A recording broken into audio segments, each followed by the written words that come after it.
Capítulo 19, El carcelero. No hay peor carcelero que uno mismo, cuando aterrorizado por los recuerdos, impresiones y aprensiones, uno huye de la realidad para refugiarse tras sus muros. Allí, uno se convierte en su propio prisionero, se cierra la puerta y se tira la llave. ¿Y por qué huimos de ella, realidad? ¿Porque es demasiado difícil?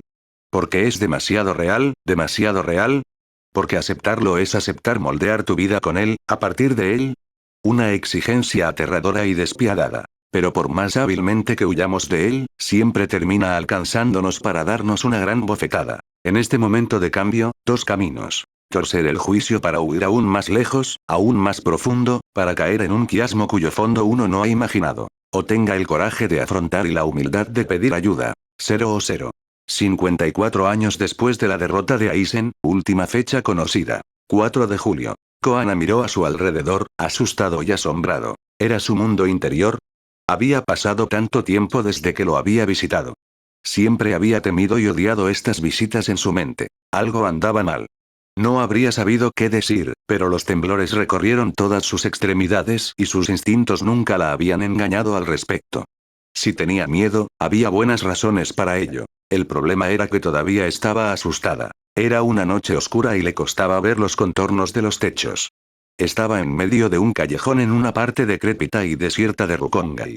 Se oían los sonidos de personas que vivían dentro de las casas retorcidas que la rodeaban, pero sabía que era solo un ruido. No había nadie en este mundo más que ella y Musoku.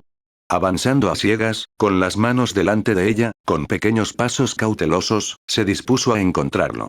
Apenas caminó 1 metro antes de encontrar un obstáculo. Sin embargo, la calle se abrió ante ella, no había nada que bloqueara su camino. Pero su mano fue detenida en seco por una pared. Ella lo palmeó suavemente, tanteando. Estaba más alto que ella y bloqueaba toda la calle. Una inspiración repentina la atravesó y comenzó a caminar, de la mano en contacto con la pared, para seguirla. 1 metro, 2 metros y se encontró en medio de la casa. ¿Quién no lo fue? Apenas contuvo un sollozo de horror y comenzó a acelerar, luego a correr, todo el camino hasta la pared, hasta que se encontró en el punto exacto que había dejado unos segundos antes. Con las piernas temblorosas, se derrumbó en el suelo, un aullido se atascó en su garganta. Ella estaba encerrado en una celda redonda de apenas unos metros cuadrados, cuyas paredes estaban cubiertas de aprendices trampantojos. Musoku. Un susurro. Una queja. Musoku. Una pregunta y una oración. Musoku. Un grito, frenético y desesperado, mientras golpeaba la pared con los puños, tratando de romperla. Musoku. ¿Dónde estás? ¿Por qué estoy encerrado? Muéstrate. Muéstrate por favor, explícamelo. Sácame de aquí. ¿Por qué no me hablas más? ¿Por qué me trajiste aquí? Musoku. ¿Qué pasa? Por favor. Por favor. Sálvame. Háblame, di algo, Musoku. Ayúdame. Su furia se había convertido en sollozos. Lanzó largos gritos, las quejas salieron de su garganta, sus puños resonaban contra la pared, sus ojos cerrados suplicaban ayuda. Pero el muro permaneció. Y nadie respondió. Su respiración se hizo más aguda, los jadeos la cortaron en su respiración, estaba jadeando como si acabara de correr a toda velocidad, doblada por la mitad, trató en vano de respirar mientras el pánico aprisionaba su corazón y pulmones con más seguridad que la más estrecha de las prisiones. Pronto no hubo más sonidos que el aire que estaba tratando de forzar en su pecho. Incluso los sonidos de la ciudad falsa se habían apagado. Acurrucada, con la cara en el suelo, no supo cuánto tiempo estuvo allí, rascándose los brazos, mordiéndose las rodillas, mientras cada respiración de oxígeno era una lucha contra ella misma. Estaba encerrada en una jaula estrecha. Una jaula sin puertas ni ventanas. Soltero. Sin voz para responderle. No hay susurros que le susurren la respuesta. No hay luz para iluminar la salida. Oscuridad, muros y silencio. 0. Ella yacía como un cadáver. Su aliento, que volvía a animar ligeramente sus fosas nasales y su pecho, era el único signo de vida. Sus ojos, abiertos, quedaron completamente apagados. El tiempo vuela. Pero, ¿hay algún momento en esta prisión que la retiene? 0. ¡Qué desastre! Un hecho. Una simple observación. Sin ira, sin piedad. Solo el desprecio resonaba en cada una de las consonantes y vocales. Después de varios segundos, el cuerpo se estremeció. Un pequeño brillo se iluminó en sus ojos antes de ser sofocado de inmediato. Su cabeza se levantó lentamente, seguida por el resto. Ella se sentó lentamente contra la pared.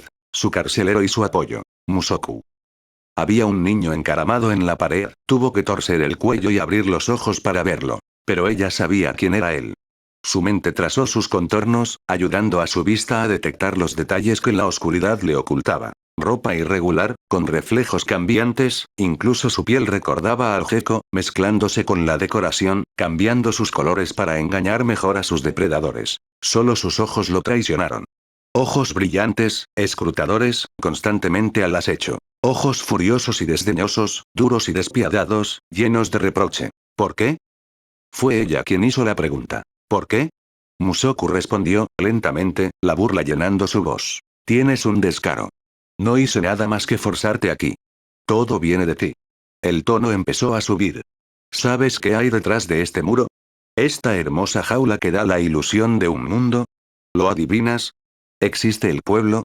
¿Un hermoso paisaje? ¿Un llano en el que correr en línea recta sin tener que parar? Poro. ¿Sabes lo que hiciste con este mundo? ¿Sabes lo que hiciste conmigo? Nunca te importó un carajo. Había gritado esa última frase. Pero fue en voz baja y enojada que continuó. Detrás de este muro hay otro, un poco más grande. Y otro más después de eso. Uno más, uno más, uno más. Su voz se quebró. Pero, ¿cómo puedes saber eso?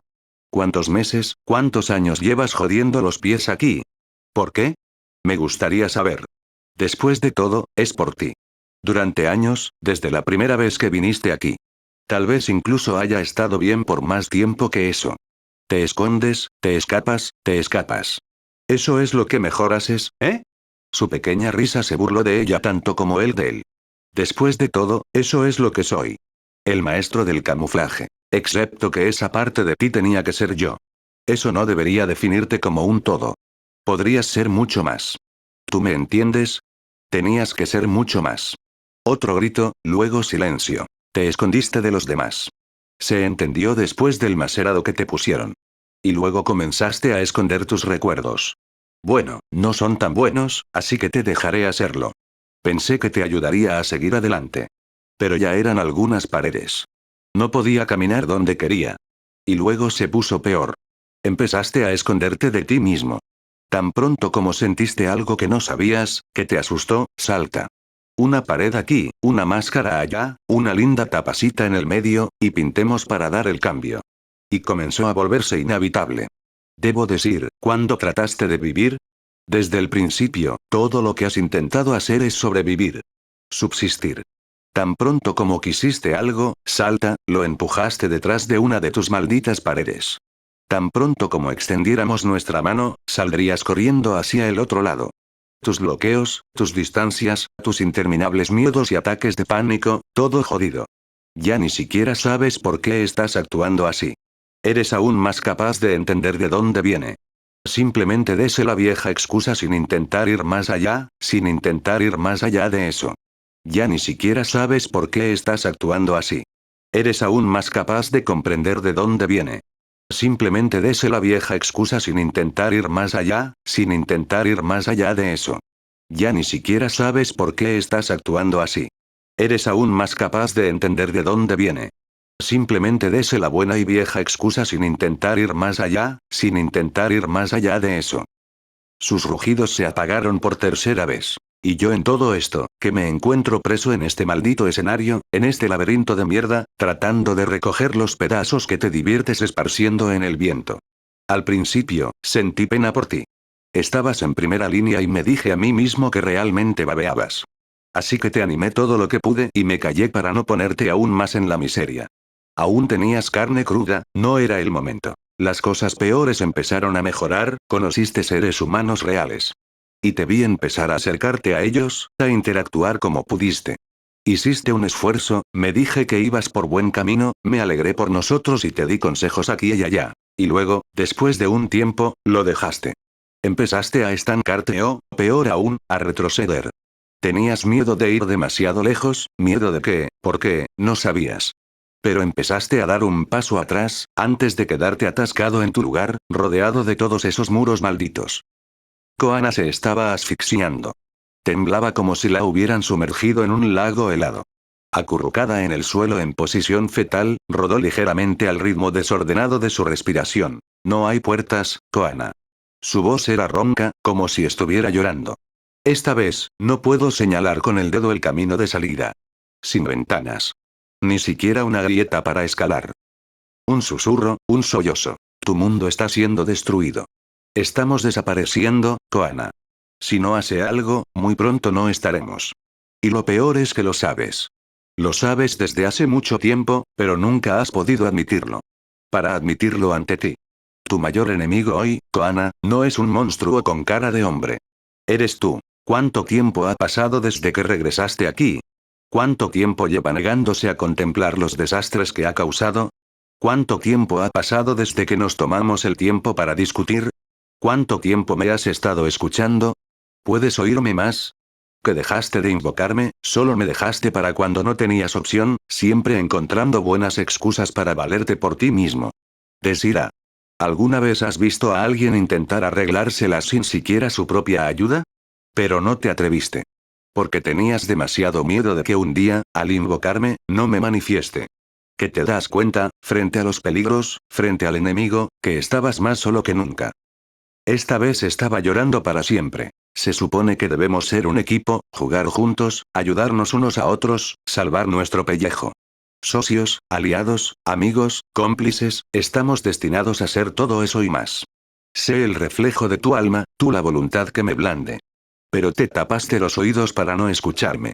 Te pones un velo delante de los ojos, incluso cierras la boca para no hablarme, y la nariz para no sentir el miedo que sale por cada uno de los poros de tu piel. Para no reconocer las barras de la jaula debajo de tus dedos, incluso te doblaste completamente sobre ti mismo, con las manos adentro. Estabas aterrorizado. Aterrado por descubrir lo que estaba pasando, aterrorizado de que le esté contando sus 4 verdades, aterrorizado de tener que enfrentar las consecuencias de sus decisiones. Y mira el resultado. Eres un desastre y yo soy una voz encerrada en una jaula. No sabes quién eres, no sabes lo que quieres o por lo que estás luchando. Nunca supiste. Nunca te has sentido más inspirado que el día que elegiste ese maldito apellido, como si quisieras grabar en tu maldita cabeza que solo eras un caparazón vacío, una herramienta sin voluntad. Porque sabes muy bien que en cuanto tomas una decisión, tienes que asumir las consecuencias hasta la escoria. Y eso te asustó como si no estuviera permitido. Lo único que tienes, todo lo que queda, es esa miserable promesa. Dime, Koana. Cuando marque el apellido en esta lista, ¿qué le quedará? ¿Qué será de ti? ¿Sabes qué? Nunca has sido tan honesto contigo mismo como cuando actuabas con esa cara que no es tuya y ese nombre que no te pertenece. Una risa sardónica y cínica. Y de nuevo, ira, al principio amortiguada y silenciosa antes de hincharse y hacer eco en todas las paredes. Pero no te das cuenta. Me hablas más, meditas más, visitas más este mundo que es tuyo, me llamas más. Bloqueas tu Reiatsu tanto como puedas, como si estuvieras intentando desaparecer. Siempre que algo te molesta, lo bloqueas y lo envías detrás de tus malditas paredes. Bloqueas todo, escondes todo. Huyes de todo lo que puedes huyendo de mí. Y ya no puedes oírme. El silencio. No, no del todo. Sollozos ahogados sacuden el cuerpo desplomado contra la pared. Estamos devorando, Koana. Poco a poco, pieza a pieza. Nos transformamos en sombra. Un pequeño caparazón vacío que se romperá con el próximo impacto y luego se dispersará en pequeños pedazos con el menor soplo de viento. Los sollozos cesan. Solo resuena una respiración fina y desordenada. Ya no tienes elección. Solo hay una salida. Tienes que encontrar una salida. Aquí, entre tus paredes. Tienes que encontrar una grieta, cualquier cosa que te permita derribarlos. Porque tendrás que destruirlos. Todos. Uno por uno. Como cicatrices que arrancas para sacar el pus. Pero no tendrás todo el tiempo del mundo para esto. Tu cuerpo en la sociedad de almas no va a durar indefinidamente. Si no llega a lo suficientemente rápido, lo haremos usted y yo. Y esta vez, no puedo ayudarte. Tendrás que levantarte, ponerte de pie, solo, como un adulto. Ya hice todo lo que pude. Hundirse o nadar. Depende de ti jugar. 0 o 0. 54 años después de la derrota de Aizen, 10 de julio. ¿Escuchaste el último? ¿Qué pasa? El teniente del segundo, el que había desaparecido durante varios meses en una misión. ¿Esa otra vez? Pero no se detiene. ¿Qué le está pasando esta vez? Al parecer, la encontraron inconsciente en su casa. Fue transportada a la cuarta división. Ella ha estado allí durante 6 días. Sin lesiones, nada que sugiera un ataque. Solo que no ha recuperado el conocimiento una vez desde entonces. No es cierto. ¿Sí? Lo acabo de aprender. Intentaron ser discretos, pero me llevo bien con una chica del cuarto. ¿Quién podría haberla jodido así? Es teniente. Y uno de los jefes de Onmitsukido además de eso. Su casa debe estar llena de alarmas y trampas de todo tipo. Sí, pero aparentemente no hubo intrusión. Aparentemente, el último Shinigami que intentó dejar un paquete en su casa se encontró en serios problemas, así que desde entonces nadie se atreve a acercarse demasiado. Fue su capitán, al no verla en el informe de la mañana, que fue a buscarla ella misma. Maldita sea, ella los encadena de todos modos. Primero una desaparición de varios meses, ahora un coma.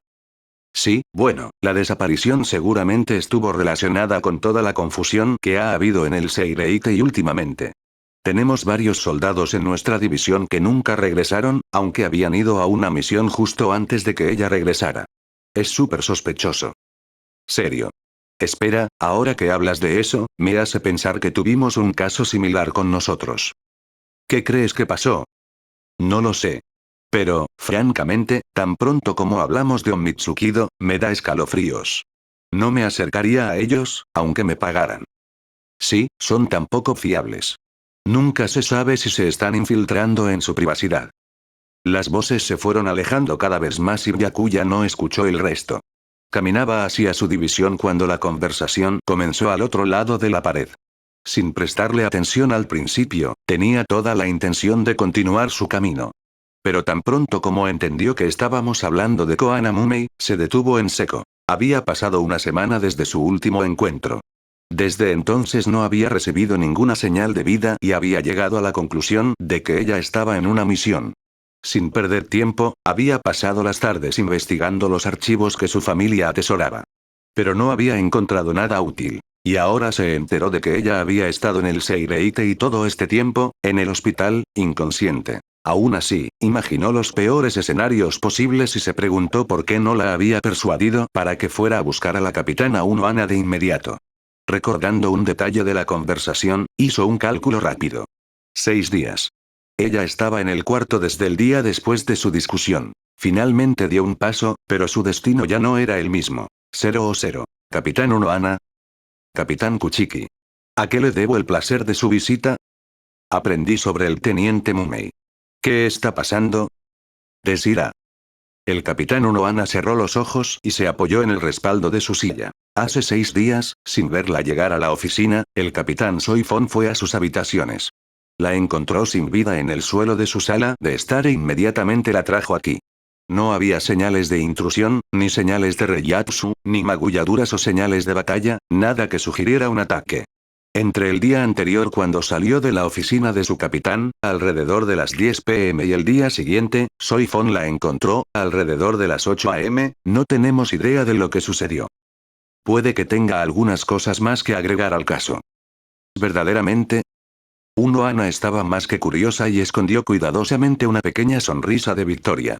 Ella sospechaba que estos dos se habían unido durante su misión común. El teniente y yo nos reunimos de vez en cuando para charlar. Ese fue el caso esa noche. Ella me confió un hecho inquietante. Durante unos 5 meses, su Sanpakuto no le ha hablado. Ella tampoco visitó su mundo interior durante todo este periodo. Estaba preocupada porque ya no podría convocar a su Shikai y me preguntó si alguna vez había oído hablar de la desaparición de un Sanpakuto. Posteriormente, busqué en los archivos familiares. Pero no encontré ninguna información al respecto, aparte de los casos de remoción voluntaria de Reiyatsu y la colocación de sellos durante las condenas. Unohana de repente no quiso sonreír en absoluto. Con la frente llena de arrugas, apoyó la barbilla en las manos unidas, pensativa. De repente, se puso de pie para salir de la habitación, contenta con dejar escapar un sígueme. Lo arrastró por el laberinto de pasillos de la sala del hospital hasta un nivel seguro. La mayoría de las habitaciones de este pasillo estaban vacías. Pero en uno de ellos, una señal sonora, débil y constante, resonaba a intervalos regulares. Entró al dormitorio, seguida por su colega. Rápidamente comprendió a dónde lo estaba llevando, pero no esperaba la conmoción que se apoderó de él cuando la vio. Su piel tan blanca como sus sábanas, sus ojos cerrados, sin vida, apenas se podía adivinar un aliento en ella. Se dio cuenta por primera vez de lo delgada, débil y exhausta que parecía. Siempre había logrado ocultar esa fragilidad allí con su máscara, pero ahora que su voluntad la había abandonado parecía que su cuerpo se iba a evaporar a la más mínima brisa. ¿Podrías analizar su reiatsu y decirme si notas algún cambio con respecto a su estado habitual? Le pregunté lo mismo a la capitana Soifon, pero tengo buenas razones para creer que ella estaba haciendo todo lo posible para ocultar su condición a su superior. Ojalá no te pagara tanto. Byakuya la miró, asombrado y sin saber a dónde iba, luego obedeció. Haría sus preguntas más tarde. Se concentró en cerrar los ojos, solo para volver a abrirlos inmediatamente. ¿Cómo es que ella todavía lo tapa? Está inconsciente. Ella no lo esconde. ¿Cómo? ¿O qué? Ella es una teniente, debería tener una presión espiritual mucho más alta que esta. Y tiene más reiatsu que eso en tiempos normales, incluso cuando lo contiene. ¿Está seguro? ¿Cuándo fue la última vez que sintió su nivel 2 veces más alto? El noble estaba confundido. No recuerdo exactamente. Incluso durante nuestro entrenamiento, mantuvo el control absoluto. Oye, ¿realmente entrenaron juntos? En otras circunstancias, Ana habría sido feliz. Pero tenía miedo de que esta historia terminara mal. Su colega ya había babeado una vez. Le hubiera gustado evitarle esta nueva tragedia. ¿Y el nivel estaba permanentemente estable o fluctuaba como hoy? Pensó en su pregunta durante mucho tiempo. Solía ser estable. Pero en las últimas semanas ha ido variando en intensidad. Sin embargo, siguió siendo tan débil que las fluctuaciones nunca fueron muy grandes. Eso es lo que temía. Vamos, retirámonos a mi oficina. Llamaré al capitán Soifon y les daré mi diagnóstico a ambos. Así que los tres capitanes se encontraron en la oficina de Ana, con tazas de té humeantes colocadas frente a ellos. Pero estaban demasiado preocupados para tocarlo. Es un caso muy raro, pero ya lo he conocido 4 o 5 veces en mi carrera. 4 o 5 veces en miles de personas en varios cientos de años. No es de extrañar que no encontrara ninguna pista en los archivos, y la investigación de Senbon de los otros Sanpakutos tampoco arrojó nada. Koana está encerrada en su mundo interior, por su propio Sanpakuto. ¿Es esto un choque para llegar al Bankai? Soifon cuestionó. No. No, estamos lejos de tal escenario. Ana tomó un sorbo de té antes de lanzarse de alguna manera a una explicación. Muchos shinigamis proceden de barrios pobres de Rukongai.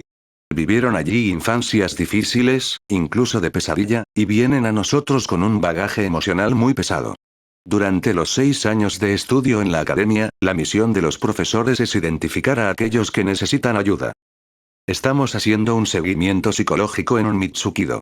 Pero las sesiones con Koana nunca arrojaron nada, a pesar de los repetidos ensayos. En efecto. La mayoría logra hacer frente al tiempo y la ayuda externa. Otros se encierran en sus recuerdos y en sus miedos.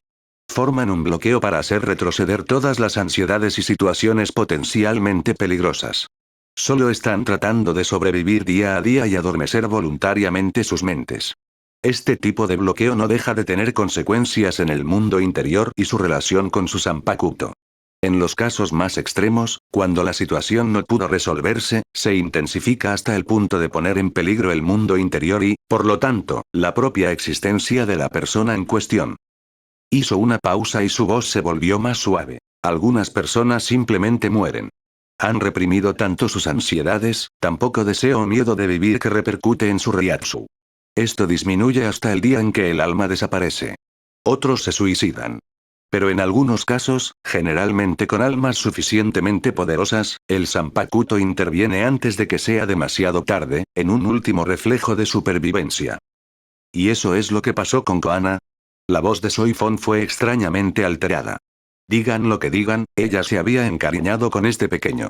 A pesar de que lo había enviado varias veces al rompetuberías, sin saber si volvería, no estaba lista para verla partir tan estúpidamente. Sí, la trajo a su mundo interior para confrontarla con su bloqueo y todos sus problemas. Tanto para decirte que es una solución desesperada. Un último intento antes del final. Solo hay 2 resultados posibles. O el paciente rompe este bloqueo, encuentra una razón para vivir y gana ventaja, o ¿Cuáles son las posibilidades de supervivencia? A su vez, la voz de Byakuya era solo un susurro bajo. La mayoría de estos casos no se identifican a tiempo. El cuerpo a menudo se suelta antes de una posible resolución.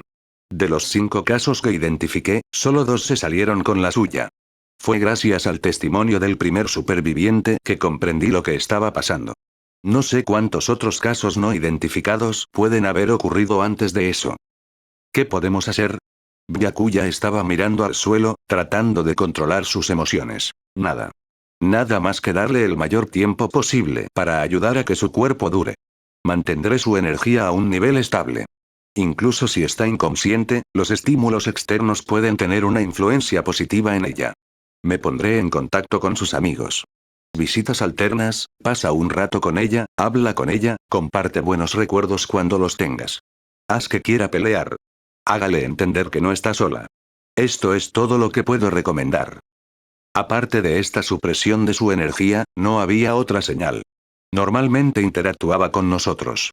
Tenía amigos, se ocupaba de sus subordinados, hacía su trabajo de manera inteligente y eficiente. Incluso completó la segunda misión más compleja de su carrera este invierno. Hubo este bloqueo durante los combates, pero ha avanzado mucho en las últimas décadas. De lo contrario, no habría nombrado su tercer asiento y luego teniente. No había ninguna señal. Entonces, ¿qué pasó?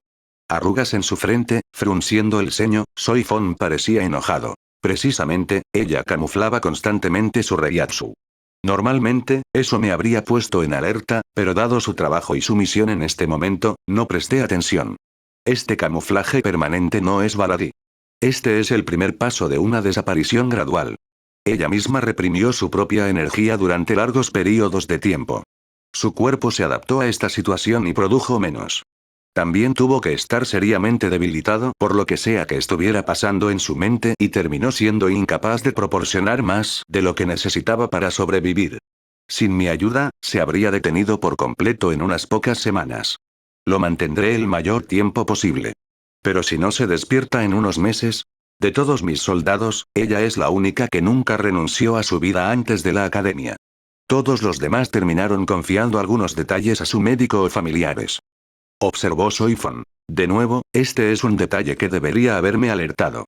A decir verdad, es por eso que decidí seguirla personalmente cuando los médicos de Onitsukido me confesaron los problemas que encontraron con ella. Pero al ver su progreso y las pocas amistades que logró forjar, ya no sospechaba. Fue un error de mi parte. Debería haberme dado cuenta de que ella nunca le confió nada a nadie, ni siquiera a sus amigos. Su pasado debe haberla carcomido por dentro todos estos años, burbujeando sin poder salir. Estaba demasiado orgullosa o demasiado aterrorizada para decir algo, y tenía suficiente talento y fuerza de voluntad para seguir jugando. Soifon respondió muy bajo. No puedo culparle mucho, capitán. Ella también se las arregló para engañarme. Y, sin embargo, siempre superviso la condición de mis espías y asesinos antes de enviarlos a una nueva misión. No puedo arriesgarme a que uno de ellos se rompa justo en el medio. Byakuya permaneció en silencio. Pero en el fondo se preguntaba si no debería haber notado algo también. Irónicamente, fue a él a quien finalmente decidió confiar, abrir un poco el dique.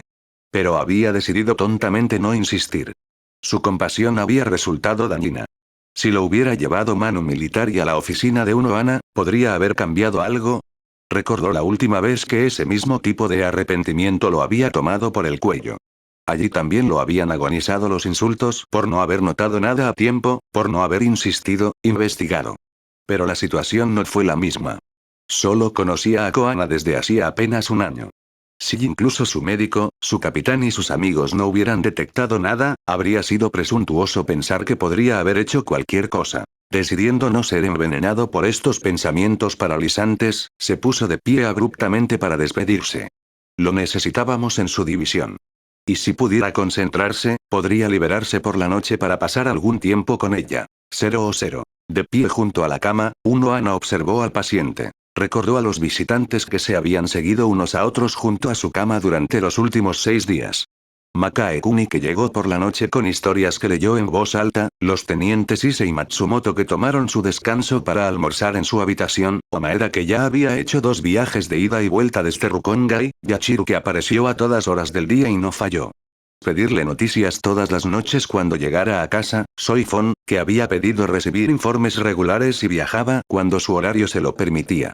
Hasta Byakuya Kuchiki, que había venido corriendo tan pronto como escuchó la noticia. Supuso que él también sería un visitante habitual. Y Omaeda incluso preguntó si era posible. Maldita sea, Koana. ¿Cómo puedes seguir creyendo que estás solo frente al mundo? 00. 54 años después de la derrota de Aizen, última fecha conocida. 4 de julio. Una inhalación rápida y desproporcionada, una exhalación corta, e inmediatamente después, una nueva toma de aire. Demasiado rápido, demasiado espasmódico. El corazón se acelera. El cerebro se nubla, los ojos se velan hasta que ya no pueden distinguir los trozos de papel tapiz arrancados de la pared con las uñas. ¿Es solo una impresión o la luz se desvanece cada vez más? Ya casi no ve nada. Sumidos en la completa oscuridad, los recuerdos se elevan en oleadas continuas, se dejan llevar, giran como en un tío vivo, apenas dejándole tiempo para atrapar un arrebato al pasar.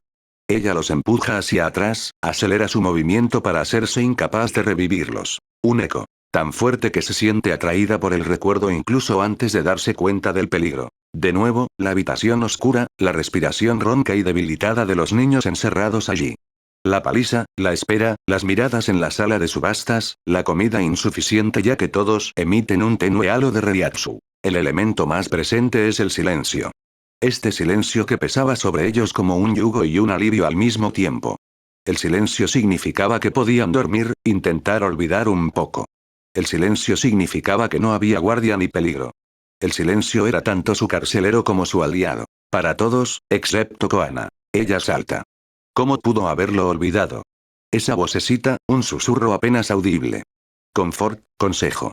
Este respiro que explicaba el carácter de los guardias, le animaba a memorizar todos los pasajes nada más sacarlos de su celda, lo que le hacía notar los pasos pesados de las rondas y los intervalos regulares. Esta vocecita con la que sopesó los pros y los contras, trazando un camino, seleccionando un objetivo, repitiendo incansablemente la secuencia de acciones, el tiempo requerido, los posibles imprevistos. Esa vocecita sin la cual ella voluntariamente se habría dejado morir de hambre. Cuando aterrizó en un callejón desierto, al otro lado del muro, por el que corrió hasta desplomarse en el suelo, lejos de cualquier habitación, fue esta voz la que volvió a felicitarla antes de volver a fundirse en el silencio. Esta voz que no volvió a escuchar antes de que pasaran muchos años. Musoko había estado con ella todo este tiempo. Y ella lo había olvidado por completo. 00. Su respiración se ha calmado, ya no tiene tanta prisa, sus ideas se aclaran. Ella piensa. Por primera vez, quiere entender. Comprenda por qué sus miedos todavía la persiguen hoy, cuando todos los demás que han sufrido una infancia similar han logrado dejar atrás esta era. Entender por qué huyó de sus recuerdos con tanta fiereza, hasta el punto de olvidar voluntariamente los pequeños momentos de consuelo, esos momentos tan frágiles y preciosos, en medio de una gran angustia. Una vez que había escapado, se había vuelto cautelosa con las almas que encontraba. No era de extrañar que desconfiara de los mercenarios y personas similares a las que había observado durante su cautiverio. Pero ella no había hecho ninguna excepción. ¿Por qué ese terror incontenible unos días después, cuando estaba buscando algo para comer y una mujer le había entregado un panqueque que acababa de hornear? Siempre había considerado su cautiverio como su primer recuerdo. ¿Y si hubiera algo antes? Si hubiera retorcido su memoria con esas imágenes, ¿no podría haberlo hecho por los demás? ¿Podría encontrar lo que había sucedido antes? ¿Qué lo había traído a esta cárcel? Apretando los puños y los dientes, respirando rápidamente, se sumerge voluntariamente por primera vez en el recuerdo de la celda. Porque sabe que ya no está sola. Siempre ha existido esta vocecita para tranquilizarla, animarla y ayudarla. Y en lugar de seguir adelante, intenta volver al día anterior y al día anterior. Se alimenta de los ecos entre las imágenes, intenta sacar algo nuevo, desconocido y vivido. Hasta el día en que aterrizó en este infierno. Y de repente, se ve a sí misma de nuevo, toda una niña, pidiendo comida, sonriendo con todos los dientes, confiada, llena de esperanza. Una anciana lo ha estado observando durante un tiempo. Quizás tiene una moneda o un trozo de tarta. Quizás incluso una manzana. Y precisamente, la mujer le indica que la siga adentro y le entrega un plato de sopa. Se lo traga con avidez antes de dirigirse hacia la puerta, dando las gracias. La mujer la retiene y le dice que puede dormir aquí por la noche. Va a hacer frío, se acerca el invierno. El pequeño agradece y acepta, todo feliz. Se acurruca cerca de la chimenea, reconfortada por las llamas, con el estómago lleno. Luego se duerme. Cuando se despierta, está en un carro destartalado. No ve mucho porque la cubre con una lona. Ella grita y pregunta qué está pasando. Una voz seca le responde que se quede callado. Siente de nuevo el dolor de esa mano aplastando su muñeca para sacarla del carro y llevarla al centro de un patio. La gente la mira con ojos fríos y escrutadores. Alguien asiente y le da a la anciana algunas monedas. Ella pide más, comerciante, gana su caso. Ella se va sin siquiera mirarlo. La agarramos y la llevamos adentro. Lucha gritando y recibe una paliza. Intenta huir, muerde, garra, grita. La obligamos a entrar en una habitación y la golpeamos. Al agotarse sus fuerzas y doblado por el dolor, se derrumba. Cuando se despierta, está en la celda con los demás. Intenta irse la primera vez que los llevan al patio para limpiarlos y presentarlos a la casa de subastas. La golpeamos de nuevo. Deciden no presentarla por el momento, esperar a que sea más dócil. La llevamos de vuelta a la celda. Al cabo de un rato, se da cuenta de que la paliza cesa cuando se queda callada y finge estar muerta. No quieren dañar demasiado la mercancía y evitar matarla o dejar cicatrices duraderas en ella. En la mente de su hijo, el vínculo se establece rápidamente. Los golpes cesan cuando nos hacemos los muertos. Para sobrevivir, hay que esperar a que se detenga. 0. Jadeando, recupera el contacto con la realidad, en la medida de lo posible, prisionera de su mundo interior. Intenta calmarse, se sienta con la espalda recta contra la pared, las rodillas pegadas a ella, los brazos rodeándolas, buscando provocar una vaga sensación de protección y comodidad. Sin la intervención de Omaeda, todavía estaría aquí hoy, esperando a que se detuviera. Pero no, hay algo más. Cuando no pudo defenderse, fue su única manera. Pero, ¿por qué no podía seguir luchando a pesar de que tenía un arma, estaba entrenada, sana, fuerte? ¿Por qué esta inercia, esta negativa a tomar represalias, a devolver golpe por golpe?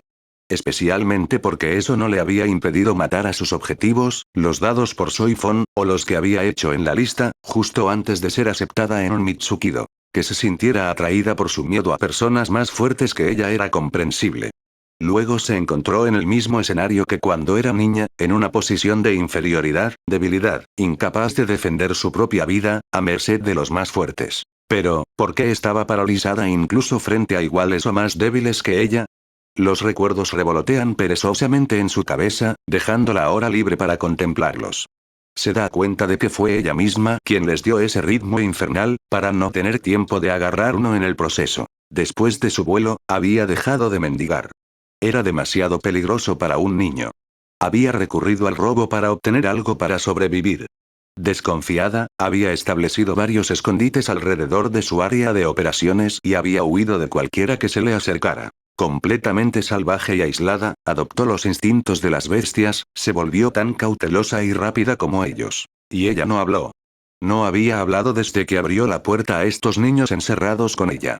No desde que escuchó sus gritos mientras intentaban escapar. ¿Tuvieron éxito? ¿Al menos uno de ellos tuvo éxito?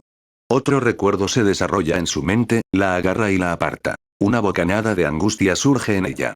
Ella le aprieta los brazos con más fuerza y se sumerge en el pasado. Se encuentra a sí misma como una niña, años después de su fuga. Acechando en las sombras, detrás de caballetes de madera y barriles vacíos, espera a que las casas se duerman. Vio una hermosa y afilada daga en una tienda. Pasó días admirándolo desde lejos mientras él se sentaba en el trono en el puesto del artesano. Por lo general, siempre vuela al aire libre, donde uno pasa desapercibido y donde las posibilidades de distracción y escape son múltiples. Ya no soporta estar en cuartos oscuros. Pero esta daga es vigilada de cerca por el comerciante. Para él, ella intentará infiltrarse en la tienda a pesar de los malos recuerdos y el peligro que esto implica. Necesita una pistola y esta daga sería perfecta para su manita.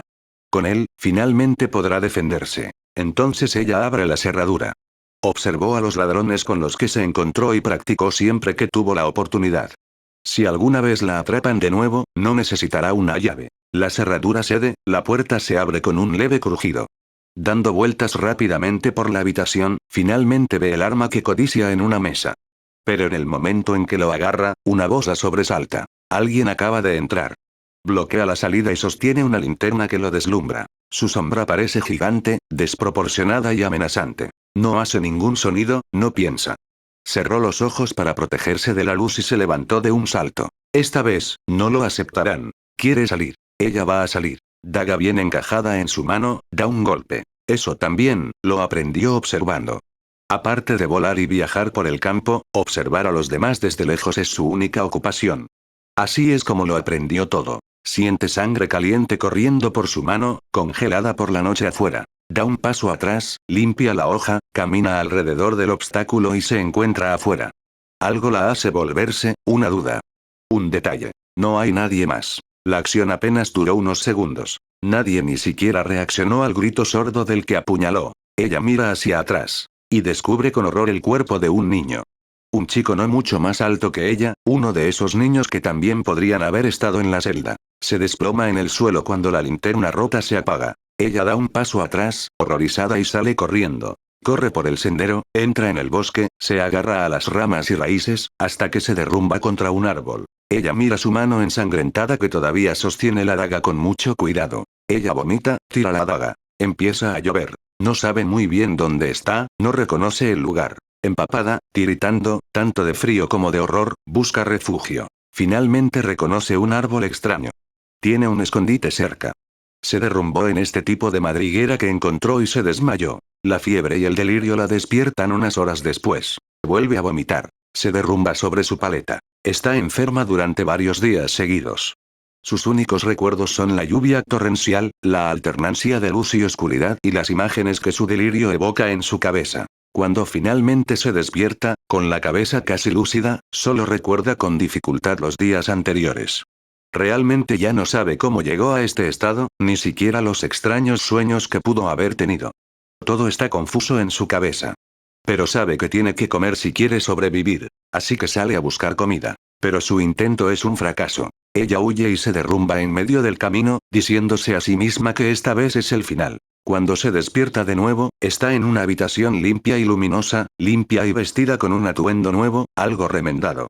Afuera se escuchan voces de niños.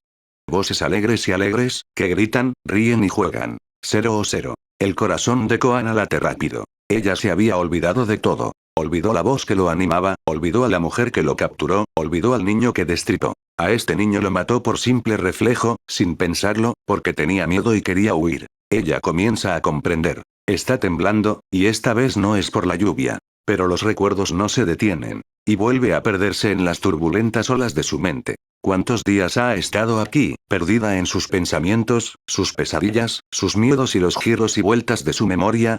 Ella no tiene ni idea. Ya ni siquiera sabe qué hora es, sino este rumbo que intenta recorrer con gran dificultad para encontrar todas las ramas del mismo. 0-0. 54 años después de la derrota de Aizen, 14 de agosto. El capitán Kuchiki caminó con paso firme por el laberinto de Gotei. Los transeúntes no habrían notado nada anormal en su postura, en su rostro. Pero con el ojo más agudo y acostumbrado, no podría haber disimulado su mirada preocupada. Iba a la cuarta división, como se había acostumbrado recientemente, unas 2 veces por semana. Le había pedido a Unohana que le advirtiera cuando no había nadie alrededor, no tenía ganas de entablar una conversación con otros visitantes mientras la cuidaba. Una noche, Yachiru lo había visto frente a la puerta del dormitorio. Estaba a punto de entrar cuando escuchó un sonido de conversación que le había hecho decidir regresar. Podías decir lo que quisieras sobre esta niña, era una observadora entusiasta.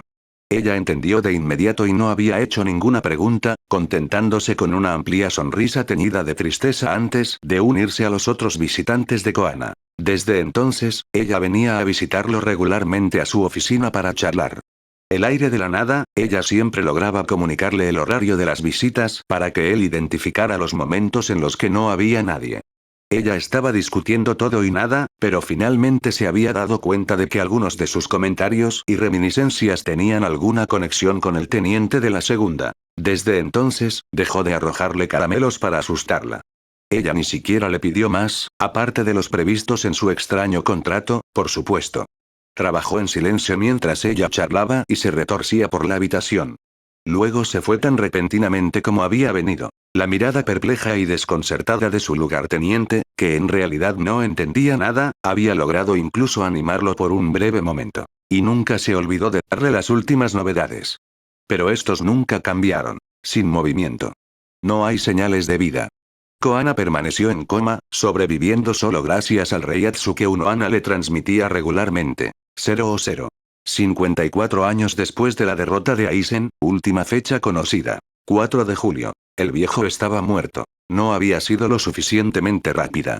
No le había advertido a tiempo. El viejo estaba muerto y toda su obra destruida. Ella estaba sola. Todavía. Siempre, de nuevo, constantemente solo. La ira le hervía en el estómago, la desesperación le pesaba en la nuca y el dolor le aplastaba los pulmones. Fue demasiado, demasiado. ¿Por qué, cada vez que las cosas mejoraban, tenía que volver a caer en esta espiral? Lanzó gritos roncos y gemidos intercalados con sollozos largos y silenciosos, con la cabeza inclinada sobre los restos de este padre. Pero a pesar de su dolor, siempre estaba alerta. Inmediatamente vio el sonido de pasos que se acercaban hacia ellos. Levantando la cabeza, distinguió a un mercenario en la distancia que parecía estar volviendo sobre su camino mientras buscaba algo. Inmediatamente se escondió entre los árboles circundantes. Maldita sea, ¿dónde diablos puse esa cartera? Apuesto a que esa es la tanga que se dio. Desde el momento en que tuve que reemplazarlo. Además, los demás no me esperarán. Será mejor que me apresure si no quiero que se pierdan. No prestó absolutamente ninguna atención a su entorno, convencido de que solo sus víctimas podían escucharlo. Koana sintió que la rabia en su corazón se convertía en una cuchilla afilada. Su ira había encontrado un objetivo, una salida. Miró a su alrededor rápidamente y vio una piedra afilada. Mientras se bajaba al suelo para buscar mejor lo que había perdido, ella apuntó a la nuca y tiró. Se derrumbó, aturdido por la conmoción. Así que se acercó, agarró su arma y la remató con un gesto. Soltando el alfanje, dio unos pasos hacia atrás y contempló el espectáculo. Las lágrimas brotaron. Estaba tanto borracha con esta fácil victoria como con la ira que no había amainado. Y este dolor que se apoderó de su corazón sin querer dejarlo ir. Uno a uno, agarra los cuerpos de los niños para llevarlos a la casa en llamas. El cuerpo del anciano fue el último. Ya estaba empezando a evaporarse, pero a ella no le importaba. Quería al menos ofrecerles un entierro simulado. Había caído la noche, pero la casa seguía siendo un enorme resplandor cuando ella terminó. Sentado frente a esta pira improvisada, lágrimas secas y voz ronca, Koana finalmente habló. Lo siento, viejo. No puedo ser la florecilla que querías para este maldito mundo. He visto demasiado, he hecho demasiado. No puedo hacer esto, nunca podré hacerlo. Lo siento, el viejo. No podré hacer realidad tu sueño. No pude cambiar esta podredumbre. Pero hay una cosa de la que soy capaz. Y no me detendré mientras esté vivo. Voy a encontrar a todos los bastardos que te mataron y a los que ordenaron la masacre. Y los mataré. Todos. No era lo que querías.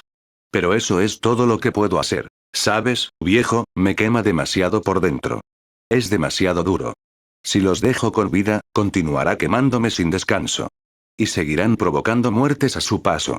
Así que te prometo que voy a librar al mundo de ellos. Porque te mataron, porque por ellos, vuelvo a estar solo en este mundo jodido, y porque mientras nadie los detenga, seguirán.